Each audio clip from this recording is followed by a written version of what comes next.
বাংলাদেশকে বিশ্বকাপে দেখতে চান আর্জেন্টাইন কিংবদন্তি ক্যারেজিয়া। জানিয়েছেন, হামজার মতো ফুটবলার পাওয়া যে কোনো দেশের জন্যই বড় প্রাপ্তির সুযোগ পেলে বাংলাদেশের ফুটবল উন্নয়নে কাজ করতে আগ্রহী ক্যারেজিয়া।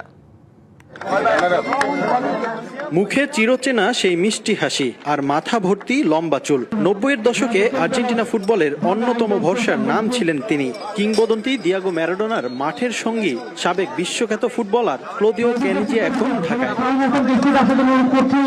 ঢাকা ইন্টার স্কুল চ্যাম্পিয়ন্স লিগের ফাইনাল ও সমাপনী অনুষ্ঠানে প্রধান অতিথি হিসেবে যোগ দেন আর্জেন্টিনার সাবেক এই স্ট্রাইকার। 1990 বিশ্বকাপ ফাইনাল খেলা এই কিংবদন্তির হাত থেকে ট্রফি নেওয়ার সুযোগ পেয়ে উচ্ছ্বসিত উদীয়মান স্কুল পড়ুয়ারা। বাংলাদেশের মানুষের আতিথেয়তায় মুগ্ধ ক্যারেজিয়ার বিশ্বাস, ভবিষ্যতে বিশ্বকাপে নিজেদের প্রতিনিধিত্ব করবে লাল সবুজের বাংলাদেশ।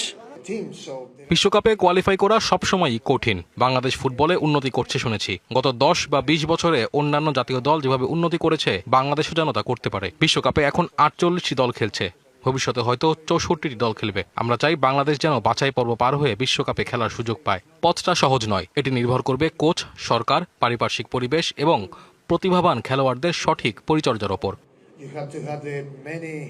এদিকে লেস্টার সিটির সাবেক তারকা ফুটবলার হামজা চৌধুরী যে বাংলাদেশের ফুটবলের ব্র্যান্ড ভ্যালু বাড়িয়েছেন, তাও উঠে আসে ক্যারেজিয়ার মুখে। নগদ নিয়ে এলো হার না মানা হার অফার।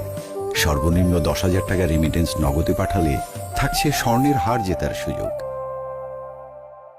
আমি হামজাকে চিনি, সে খুবই ভালো খেলোয়াড়। লেস্টার সিটিতে থাকতে তাকে দেখেছি। প্রিমিয়ার লিগে খেলে এমন একজন ফুটবলার পাওয়া যে কোনো দেশের জন্যই বড় বিষয়। ইউরোপের বড় লিগে খেললে খেলোয়াড়রা আরও পরিপক্ক হয়। সংবাদ সম্মেলনে এই আর্জেন্টাইন তারকা জানান, সুযোগ পেলে বাংলাদেশের ফুটবলের উন্নয়নে কাজ করতে আগ্রহী তিনি।